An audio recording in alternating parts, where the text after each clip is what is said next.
Pas Ministrisë së Brendshme dhe asaj të Drejtësisë, kryeministri Edi Rama thërriti këtë të mërkur në takim ministren e Ekonomisë.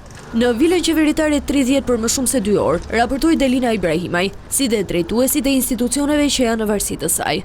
Mësuese në mbledhje u prezantuan puna e Ministrisë së Ekonomisë, si dhe prioritetet për muajt e ardhshëm. Por ky takim nuk ishte i vetmi që zhvilloi Rama.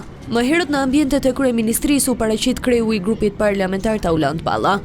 Ky takim erdhi një ditë pas prezantimit të draftligjit për referendumet, që u njoftua nga vetë kreu i qeverisë në asamblenë e 21 marsit. Përpos Ballës, pjesë e takimit ishin dhe zëvendës kryeministri Albana Koçiu, ministri për pushtetin vendor Ervin Demo, si dhe ministria për marrëdhëniet me parlamentin Eriona Ismaili. Takimet e kryeministrit me kabinetin e tij ka nisur një javë më parë me Ministrinë e Infrastrukturës dhe Energjisë, teksa Rama ka zgjedhur kësaj radhe të shmang mbledhje të ritrit me të gjithë ministrat, të cilat zhvillohen çdo 6 muaj.